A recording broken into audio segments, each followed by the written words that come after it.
Good morning class. स्वागत है आपका सिविल वॉर रूम ऐप में।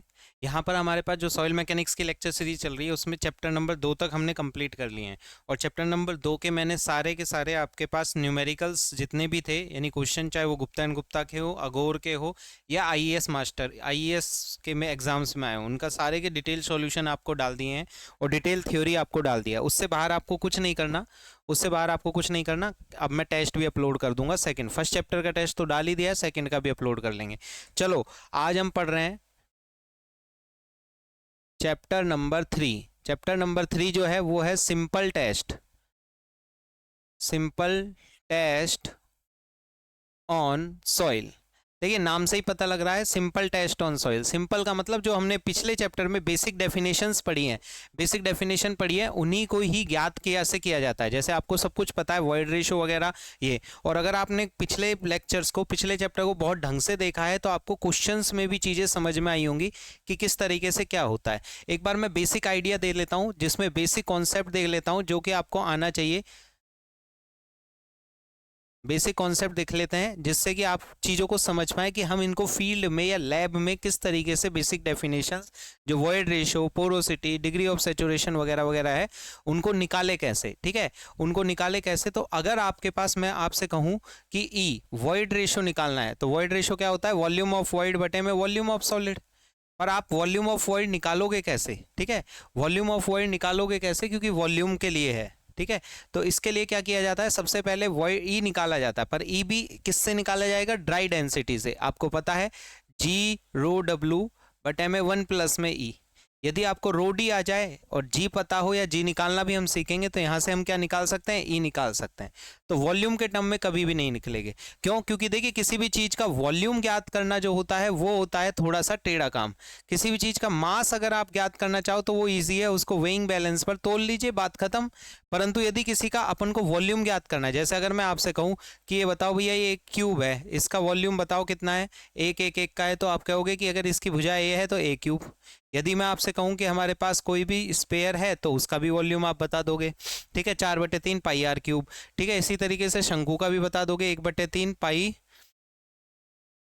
1/3 पाई, वो सॉरी, पाई क्यों, मतलब 1/3 अपने पास इस शंकु का भी आयतन निकल जाएगा। 1/3 इंटू में जो भी वॉल्यूम है अपने पास सर्कल के हिसाब से, है ना, पाई आर स्क्वायर एच। ठीक है, तो ऐसे हम यहाँ पर ये चीज़ें निकाल सकते हैं। परंतु यदि मैं आपसे कोई विचित्र सी आकृति बोल दूँ कि ये बताओ भाई, हमारे पास, एक सेकेंड रुको, मैं आपसे कहूँ कि ये बताओ कि ये जो माउस है इसका वॉल्यूम बताओ, तो अगर आपके पास क्या नहीं पता, आपको इसका फॉर्मूला कहाँ से है? क्योंकि स्टैंडर्ड आकृति तो है ही नहीं, अजीबोगरीब आकृति है। ठीक है, तो इस तरीके से वॉल्यूम। परंतु अगर मैं इसमें ही कहूँ कि इसका मास बताओ, तो ये मास आप इजीली बता पाओगे। क्यों? क्योंकि मास को कुछ नहीं, आपको वेइंग बैलेंस पर तोलने वाली जो मशीन होती है उस पर बस तोलना है, दैट्स इट। ठीक है, तो किसी भी चीज़ का वॉल्यूम निकालना थोड़ा मुश्किल है या ज़्यादा मुश्किल है, परंतु मास निकालना आसान है। इसलिए हम ऐसी डेफिनेशंस को सिंपल टेस्ट में निकालेंगे जिनमें मास इंक्लूड होता है, या केवल टोटल वॉल्यूम की बात हो, volume of void, volume of water, इस तरह की गणना हम ना करें। इसलिए सिंपल टेस्ट कभी भी डायरेक्टली वॉइड रेशियो को रिलेटेड नहीं होगा। तो अगर बात करें सिंपल ऑफ वो मतलब सिंपल डेफिनेशन में, तो सबसे मेन जो पहला पैरामीटर है वो आपके पास क्या है जो निकालना सीखेंगे? Determination of water content. क्योंकि देखो, वाटर कंटेंट से पहले की पूरी कहानी में वॉल्यूम ही वॉल्यूम थे, चाहे वो वॉइड रेशियो हो चाहे कोई और हो। तो वाटर कंटेंट, ठीक है। अब वाटर कंटेंट को हमको पता है कि हम किससे व्यक्त करते हैं? स्मॉल डब्ल्यू से व्यक्त करते हैं। और ये क्या होता है? मास ऑफ वाटर बटे में मास ऑफ सॉलिड, दोनों में मास ही है। इसको हम वेट के टर्म में भी बोल सकते हैं, वेट ऑफ वाटर बटे में वेट ऑफ सॉलिड। तो बात तो वही है, क्योंकि जी से जी कट आएगा। ये चीज़ आपको मैंने पहले भी बता दी थी।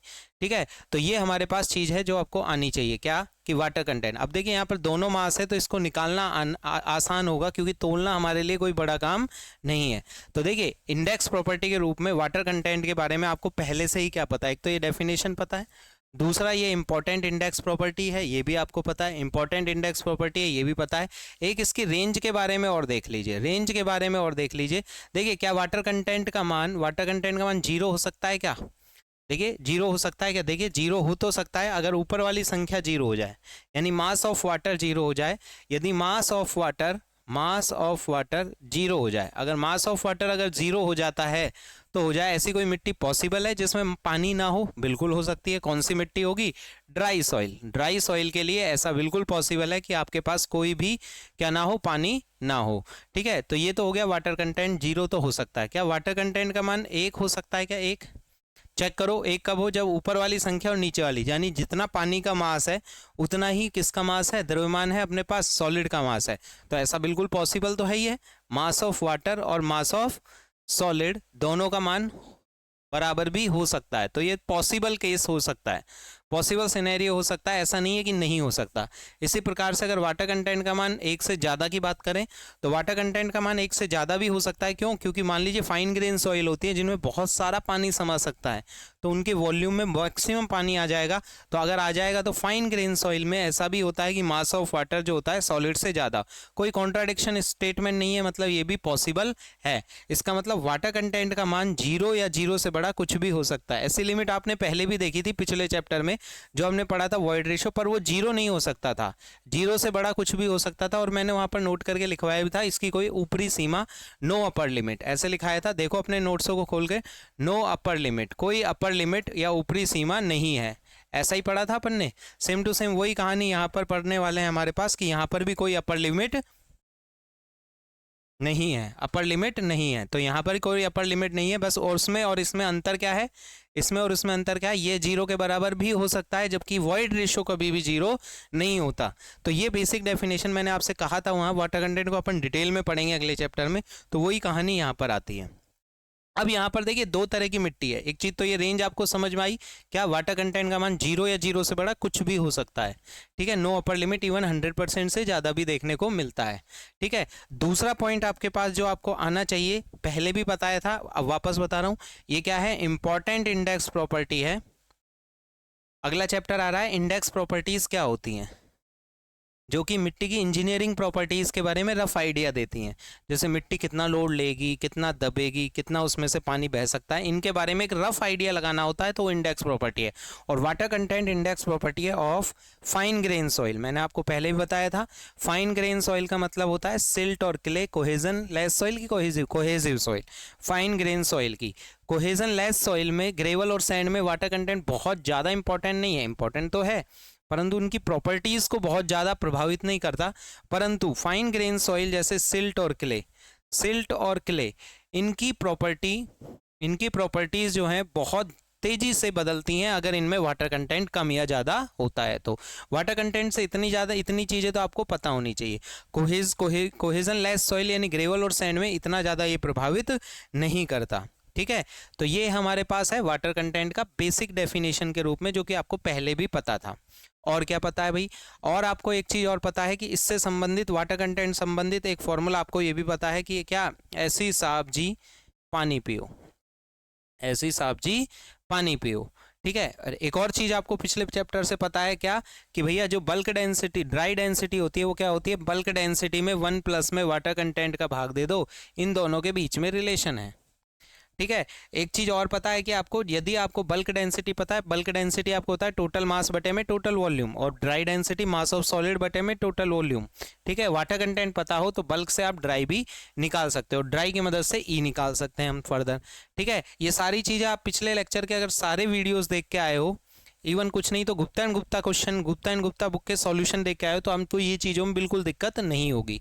एक चीज़ और बताई थी मैंने आपको, क्या, कि यदि आपको मास ऑफ सॉलिड निकालना है और आपको मिट्टी का कुल मास पता है तो 1+W का भाग दे दीजिए, आपके पास मास ऑफ सॉलिड भी आ जाएगा, मास ऑफ सॉलिड भी आ ही जाएगा। वो इसी फॉर्मूले से, ज़्यादा बड़ी बात नहीं, यहीं से भी कर सकते हो, वॉल्यूम से वॉल्यूम कट आएगा। ठीक है, परंतु ये केवल और केवल कौन सी मिट्टी के लिए होता है? केवल और केवल हमारे पास ड्राई सॉइल के लिए कह सकते हैं। या फिर कोई दिक्कत नहीं है, आप केवल ऐसे आज को टोटल मास में 1+W का भाग दे देंगे तो आपके पास मास ऑफ सॉलिड भी आ जाएगा। यहाँ तक की कहानी आपको पहले से भी पता थी और ये कुछ बेसिक कॉन्सेप्ट है जो आपको आना चाहिए। इस चैप्टर में सिंपल टेस्ट में हमने क्या सीखा, भी ये सीखा कि भैया ऐसी डेफिनेशंस या ऐसी प्रॉपर्टी जिनमें मास इंक्लूड होता है उनको निकालना ईजी है विद रिस्पेक्ट टू किन की तुलना में, जो कि हमारे पास जिनमें वॉल्यूम निकालना हो। ठीक है, तो वॉल्यूम निकालना थोड़ा टेढ़ा काम है। ठीक है, थोड़ा टेढ़ा काम है, तो उनको कैसे निकालेंगे वो हम देखेंगे। अब एक लिस्ट बना लीजिए कि वाटर कंटेंट को फील्ड और लैब में ज्ञात करने की कौन कौन सी विधियां, फिर एक एक करके हम विद वीडियोस देखते चलेंगे कि वाटर कंटेंट कैसे ज्ञात किया जाता है। तो यहाँ तक की कहानी आप दोबारा से लिख लीजिए, चाहे आपको पहले से आता था। ठीक है, क्योंकि हम चैप्टर शुरू कर रहे हैं बेसिक कॉन्सेप्ट, और उसमें भी पहला टॉपिक हमारा क्या है, डिटर्मिनेशन ऑफ वाटर कंटेंट। क्या है, determination of water content. Pause कर लीजिए और उतार लीजिए जो भी बोर्ड पे लिखा हुआ है, मैं मिटा रहा हूँ। ठीक है, वाटर कंटेंट को ज्ञात करने के लिए कुछ मेथड्स हैं, उनकी एक बार लिस्ट डाउन कर लो, देन फिर हम एक एक करके इन मेथड्स को पढ़ेंगे। सबसे पहले और सबसे एक्यूरेट मेथड जो यूज़ किया जाता है, जिसके क्वेश्चन आपने पढ़ा भी होगा ये डिप्लोमा या बीटेक में, सबसे पहला मेथड जो है वो है oven drawing method. Oven drawing method. ठीक है, दूसरा मेथड जो हम पढ़ने वाले हैं, दूसरा मेथड जो हम पढ़ेंगे वो है हमारे पास कौन सा, पिक्नोमीटर मेथड। पिक्नोमीटर मेथड, ये दोनों मेथड आपने लैब में भी किए होंगे, देखे तो होंगे, किए भी नहीं होंगे तो। इसके बाद हमारे पास है टॉर्शन बैलेंस मेथड, उतारते जाओ मेरे साथ साथ। Torsion balance method. ठीक है, इसके अलावा हमारे पास जो चौथा मेथड है वो हमारे क्या होगा, sand bath method. Sand bath method एक एक करके पढ़ेंगे। इसके बाद हमारा एक और है रेडिएशन मेथड। Radiation method. ठीक है, इसके बाद हमारे पास एक और है जिसको बोलते हैं हम एल्कोहल मेथड, या फिर एक मेन इंपॉर्टेंट है जो टॉर्शन बैलेंस से पहले भी मुझे पढ़ाना है, क्योंकि शुरू के तीन बहुत इंपॉर्टेंट है। तो तीसरे नंबर पर आप, तीसरे नंबर पर ये कर लीजिएगा, चौथे पर इसको कर लेना, पांचवें पर इसको कर लेना, इसको सिक्स्थ कर लेंगे, और 7 मेथड टोटल हम इस चैप्टर में पढ़ेंगे, मतलब चैप्टर मतलब इस टॉपिक में पढ़ेंगे। तीसरे में हमारे पास आता है कौन सा, calcium carbide method. Calcium carbide method, यदि आप फील्ड में जाओगे तो भी आपको ऊपर के 3 मेथड देखने को बहुत फ्रीक्वेंटली मिलेंगे, ये स्पेशल केसेस में देखने को मिलते हैं। ठीक है, और सातवां जो है हमारे पास वो कौन सा है, एल्कोहल मेथड। कौन सा मेथड है, एल्कोहल मेथड। तो अब हम क्या कर रहे हैं, एक एक करके पढ़ते जाते हैं। आप लिस्ट डाउन कर लीजिए, वीडियो को पॉज कर लेना। तीसरे नंबर पे कैल्शियम कार्बाइड मेथड पढ़ेंगे। देन इसमें से ये वाला, ये वाला और ये वाला, ये 3 बहुत इंपॉर्टेंट है। ये तो इनसे फ्रिक्वेंट क्वेश्चन बनते हैं, बाकी भी आपको आने चाहिए, क्योंकि आजकल ऐसा कुछ नहीं होता कि कोई इंपॉर्टेंट चीज़ है कहीं से भी कुछ भी पूछता है तो आपका एक एक नंबर सिलेक्शन को प्रभावित करता है, इसलिए हमको सारा ही पढ़ना है पढ़ने को। तो ठीक है, अब एक करके देख लेते हैं। आपने उतार लिया होगा, मैं मान के चल रहा हूँ, पॉज कर लिया होगा वीडियो को। ठीक है, वीडियो को पॉज कर लिया होगा और उतार लिया होगा। अब पहली हेडिंग डाल दो, सेंटर हेडिंग कौन सा, ओवन ड्राइंग मेथड। कौन सा मेथड, ओवन ड्राइंग मेथड। अब देखिए आपसे यहाँ पर कोई सचित्र वर्णन तो करवा नहीं रहा कि आपसे कोई ये कहेगा कि सचित्र वर्णन करो ओवन ड्राइंग मेथड का। ठीक है, या फिर आप लैब का कोई मैनुअल तो लिख नहीं रहे यहाँ पर। ठीक है, लैब का कोई प्रोसीजर तो लिख नहीं रहे, तो हमारे पास इस तरीके से मेथडोलॉजी पूरी नहीं लिखेंगे हम, पूरी नहीं लिखेंगे, पर ओवन ड्राइंग मेथड के बारे में कुछ चीज़ें आपको आनी चाहिए। पहला पॉइंट तो आप यहीं लिखा लीजिए, लैब मेथड है ये लेबोरेटरी में किया जाता है, फील्ड में अप्लाई नहीं होता, तो ये लैब मेथड है। दूसरा इसका पता होना चाहिए आपको, क्या, मोस्ट एक्यूरेट मेथड है। मोस्ट एक्यूरेट मेथड है, सबसे एक्यूरेट मेथड अगर क्वेश्चन में आता है ऑब्जेक्टिव में, तो वो कौन सा मेथड ही है, ओवन ड्राइंग मेथड ही मोस्ट एक्यूरेट मेथड के रूप में काम में आता है। ठीक है, किसको ज्ञात करना सीख रहे हैं हम यहाँ पर, बोलो मेरे साथ, किसको ज्ञात करना सीख रहे हैं, वाटर कंटेंट को ज्ञात करना सीख रहे हैं। अब देखिए मैं आपको स्क्रीन पर ले जाता हूँ, स्क्रीन पर ले जाता हूँ, जहां से आप क्या कर सकते हो, इस चीज को देख पाओगे।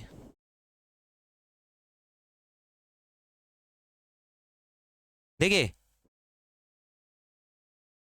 यहाँ पर ये अपने पास स्क्रीन चल रही है, स्क्रीन में आप देख रहे हो कौन कौन सी चीज ज्ञात करनी होती है। एक सेकंड होल्ड करेंगे आप।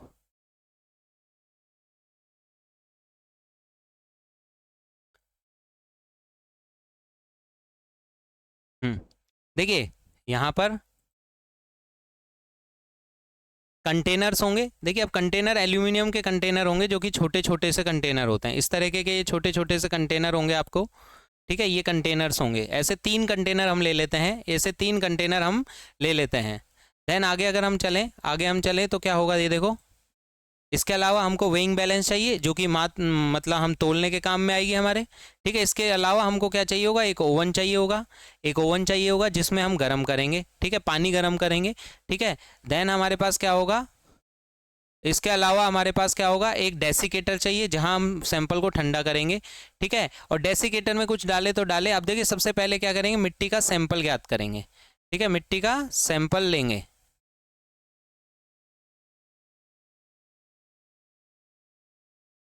देखिए एक बार स्क्रीन से इसको हटा देता हूँ। यहाँ पर आ जाओ, देखो अब एक बार तुम यहाँ पर देखो मेरे साथ।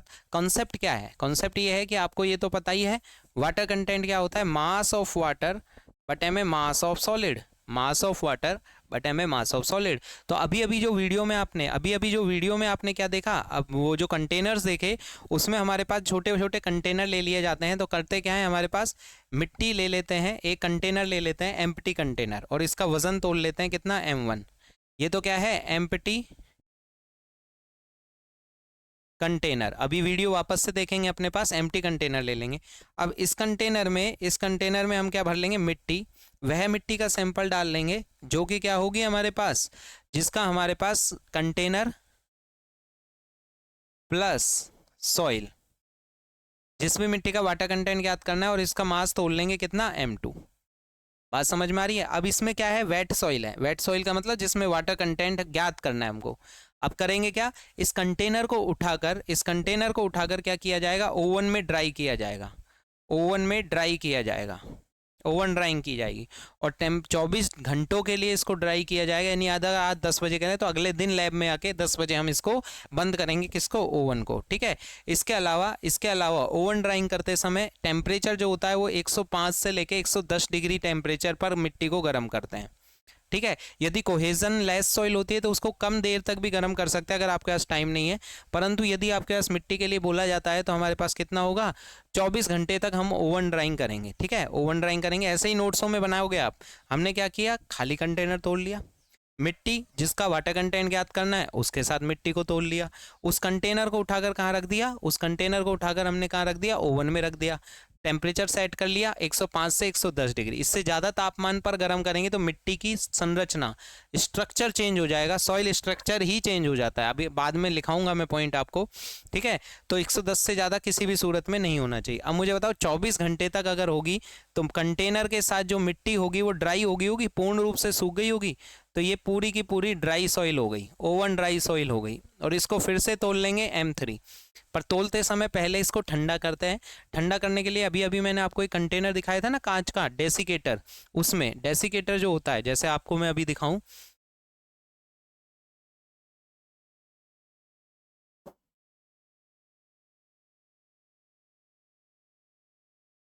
तो ये जो है ना, ये डेसिकेटर है।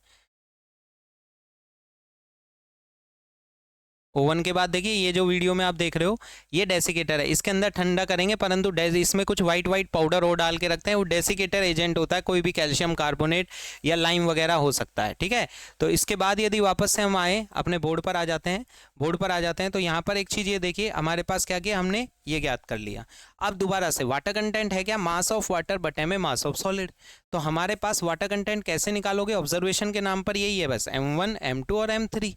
ठीक है, अगर मिट्टी पूर्ण रूप से सूख गई होगी तो मिट्टी में केवल और केवल क्या बच गया होगा, सॉलिड और एयर। अरे बच गया होगा। तो यदि वाटर कंटेंट की बात करें, यहां पर देखिए कंटेनर प्लस गीली मिट्टी, कंटेनर प्लस सूखी मिट्टी, तो सॉलिड तो यहाँ भी था, पर पानी यहाँ था वहाँ नहीं है। यानी अगर मैं यहाँ पर m2 जो कि बड़ा होगा, सूखने के बाद मिट्टी का वजन कम हो गया होगा, मतलब मास, तो m2 माइनस m3, तो बचा कुछ क्या है, दोबारा देखो, गीली मिट्टी का वजन कंटेनर के साथ, सूखी मिट्टी का वजन कंटेनर के साथ कुछ कम हो गया होगा, तो जो बीच का गैप है वही तो पानी है। तो mass of water m2 minus m3। अब यहाँ फॉर्मूले को आप ऐसे मत याद रखना कि m2 माइनस m3, बस ये देखना है गीली मिट्टी का वजन विद कंटेनर हो तो उसको m2 और इसको m3 लिख देंगे। और मास ऑफ सॉलिड क्या होगा, देखो जो सूखी हुई मिट्टी है उसमें केवल सॉलिड का मास है, एयर का मास तो हम 0 अज्यूम करते हैं सॉइल मैकेनिक्स में। ठीक है, तो यदि मैं m3 में से बस कंटेनर हटा दूँ, खाली कंटेनर का वजन हटा दूँ, तो बचा कुचा वजन जो होगा मिट्टी का होगा, और वो भी सूखी मिट्टी का। और सूखी मिट्टी का वजन मतलब सॉलिड का वजन, यानी M3 में से मैं क्या हटा दूं, M1 हटा दूं। तो ये देखिए हमारे पास वाटर कंटेंट ज्ञात करना कितना आसान है। कुछ नहीं किया, खाली पतीले लिए। अब पतीले यहाँ बड़े बड़े पतीले नहीं, अभी अभी वीडियो में देखा छोटे छोटे एल्यूमिनियम के कंटेनर होते हैं। 3 टेस्ट के लिए परफॉर्म करते हैं, उनका एवरेज ले लेते हैं। ठीक है, तो ये इस तरीके से टेस्ट को परफॉर्म किया जाता है। ठीक है, तो ये हमारे पास ओवन ड्राइंग मेथड है। अब इसमें से ऑब्जेक्टिव में क्वेश्चन क्या बनते हैं, 2 क्वेश्चन तो मैंने यहीं लिख दिए, बाकी आप वीडियो को यहाँ पर पॉज कर लीजिएगा और इसको उतार लीजिएगा।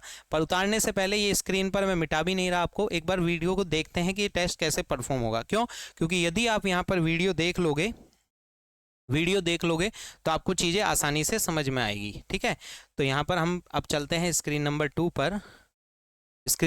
पर, और ये देखिए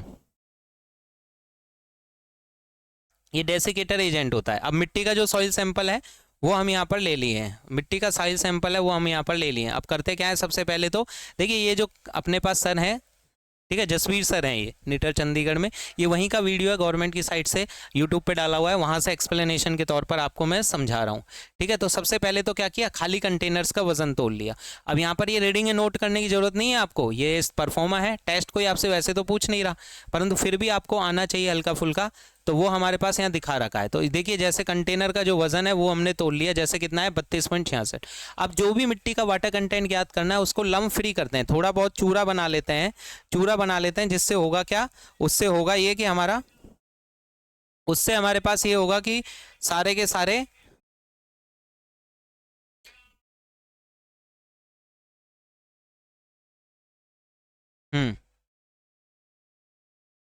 ठीक है, एक चीज है नोट कर लीजिए, दोबारा से आ रहा हूँ, स्क्रीन पर जो आपको दिख रहा है ये अपने पास सैंपल कितने रिक्वायरमेंट होती है, सैंपल की क्वांटिटी कितनी रिक्वायरमेंट होती है वो आप यहाँ पर नोट कर लीजिए।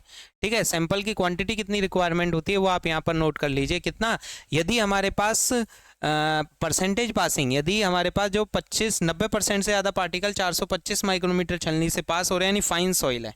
ठीक है, फाइन सॉइल है तो 25 ग्राम सैंपल लेंगे। यदि 2 mm की छलनी से पास हो रहे हैं तो ये, अब देखिए यहाँ पर ये जो साइज़ है, ये साइज है, मैं एक बार स्क्रीन पर दोबारा आपको मेरे सीन पर ला रहा हूँ, स्क्रीन पर ला रहा हूँ। तो ये देखिए थोड़ा सा यहाँ पर जो अभी साइज आपके लिए टेबल वापस से आ जाएगी, परंतु उससे पहले एक चीज़ आपको समझ में आनी चाहिए, क्या, ये होती है ग्रेवल, वैसे तो ग्रेवल, ये कौन सी होती है, सैंड में भी 3 होते हैं हमारे पास, कौन कौन सी सैंड होती है, कोर्स सैंड, फाइन सैंड और मीडियम सैंड। तो कोर्स सैंड, मीडियम सैंड और फाइन सैंड, यही तो होता है फाइन सैंड। ठीक है, और फिर कौन सी होती है, सिल्ट, और देन कौन सी होती है, क्ले। तो भैया 2 माइक्रोमीटर से जो छोटे कण है वो तो क्ले होगी, 2 माइक्रोमीटर से लेके 75 माइक्रोमीटर है वो हमारे पास क्या होगी, सिल्ट होगी। 75 माइक्रोमीटर से लेके 425 माइक्रोमीटर है तो वो हमारे पास सैंड होगी, फाइन सैंड होगी। यदि 425 माइक्रोमीटर है, 425 हमारे पास माइक्रोमीटर है, और 2 mm तक की अगर मिट्टी के साइज हैं तो वो मीडियम सैंड होगी। 2 mm से लेके यदि हमारे पास 4.75 mm तक साइज है तो वो सैंड होगी, कोर्स सैंड होगी। 4.75 mm से लेके फर्दर 80 mm तक हमारे पास क्या आती है, ग्रेवल होती है। ठीक है, ग्रेवल होती है, ये आपको पता है। ठीक है, ये पता है आपको। तो अब जो भी स्क्रीन पर आपका पिछला वाला वीडियो चल रहा है, देखिए जो भी स्क्रीन पर आपके ये चल रहा है उसमें हमारे पास क्या बता रखा है कि यदि 425 माइक्रोमीटर, वापस से आ जाता हूँ, सीन 2 पर आ जाते हैं। ठीक है, तो 425 माइक्रोमीटर तक अगर 90% पार्टिकल पास होते हैं, ये सब ऑब्जेक्टिव में क्या क्वेश्चन आएगा तो आपको एज अ सैंपल याद रखना है हल्का सा। 425 माइक्रोमीटर का मतलब है हमारे पास फाइन सॉइल या उससे नीचे की मिट्टी, तो 25 ग्राम के करीब सैंपल यूज किया जाता है। ठीक है, यदि आपके पास मिट्टी यानी कोर्स सैंड वगैरह हो, यदि मिट्टी या कोर्स सैंड वगैरह हो तो हमारे पास सैंपल हम 50 ग्राम तक जानते हैं। तो हम कितना, क्योंकि आपके दिमाग में आएगा ना हम सब मिट्टी कितनी लेंगे, छोटा सा कंटेनर है तो लगभग 25 ग्राम 50 ग्राम इसके अबाउट आपके पास मिट्टी लेनी है। और पार्टिकल साइज जैसे जैसे बढ़ता है सैंपल की मात्रा भी हमको क्या लेनी पड़ेगी, ज़्यादा लेनी पड़ेगी। वापस से आ जाते हैं वीडियो पर। तो यहाँ पर हमारे पास जसवीर सर जो पढ़ा रहे थे, सीन 2 पे ही है ना, हाँ सीन 2 पे ही है। यहाँ देखिए हमारे,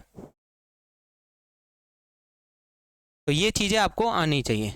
अब क्या करेंगे, lumps free soil, lumps free मतलब जितने भी ये डगले वगैरह होते हैं या फिर अपने पास घुटलियाँ जैसी टाइप होती हैं उनको हम यहाँ पर करेंगे, और लगभग 25 ग्राम सॉइल को हम क्या करेंगे कंटेनर में ले लेंगे और उसको फिर से तोल लेंगे। अब ये डिस्टर्ब सॉइल सैंपल है, ठीक है, कंटेनर में गीली मिट्टी के साथ तोल लिया। तो देखिए गीली मिट्टी जो हमारे पास WM2 हमने लिखा है अपनी कॉपी में, देखो M2 लिखा है, तो 32.6 तो कंटेनर का बना है, और 63 पॉइंट जो भी आया वो हमारे पास किसका है। अब ये ओवन है, ओवन में इस तरीके के 3 सैंपल रखे जाते हैं, ठीक है, और 24 घंटे के लिए टेम्परेचर सेट किया जाता है। अब यहाँ पर केवल एक के साथ एक्सपेरिमेंट बताया, जैसे यहाँ पर देखिए ओवन का अगर आप टेम्परेचर यहाँ देखोगे तो ये लगभग कितना है, अब यहाँ पर देखिए 85 है कि 105, सर आपने तो 105 लिखा है, तो ये जो मिट्टी है ऑर्गेनिक सॉइल होगी। अभी लिखाएंगे हम क्वेश्चन वापस से, तो जो भी टेम्परेचर है मैंने कहा 1 से 5 से 10 डिग्री टेम्परेचर पर किया जाता है, जैसे यहाँ पर 108 डिग्री का टेम्परेचर था, ठीक है, तो ये 108 डिग्री के टेम्परेचर। अब 24 घंटे बाद इस कंटेनर को, अब ये गर्म होगा कंटेनर, तो सीधा हाथ से उठाओगे तो हाथ जल जाएगा, तो हम क्या करेंगे इस तरीके से उठाएंगे,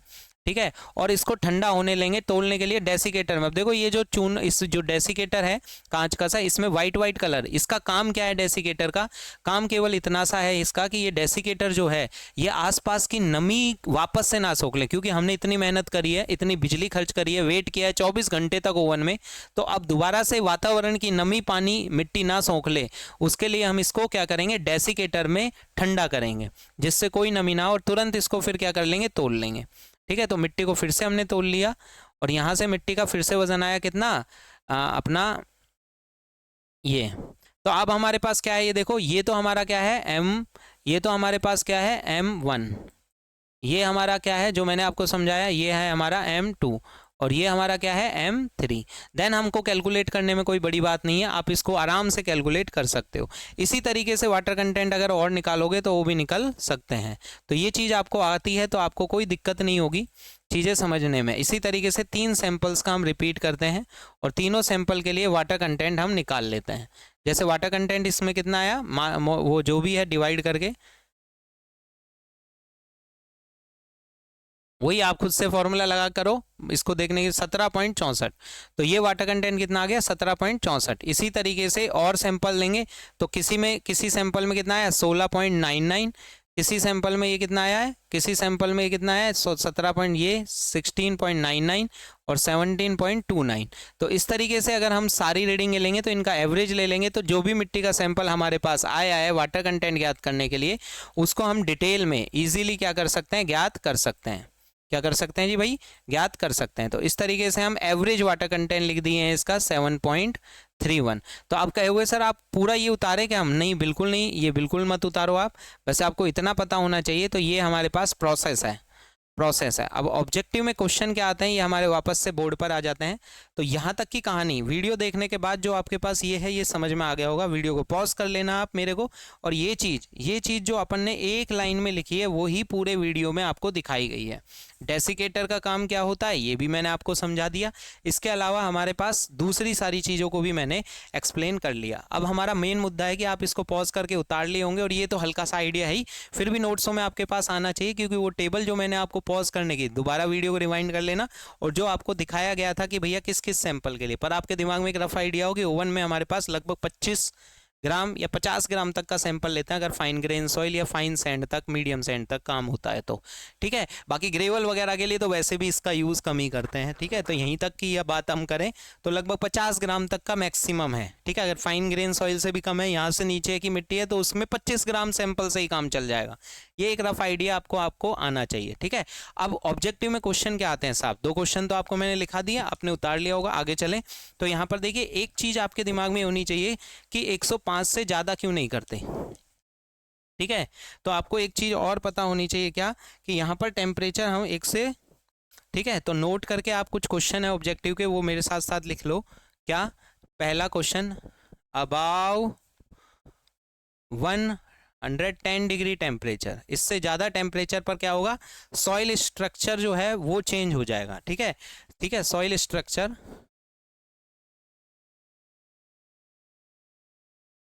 में बी चेंज,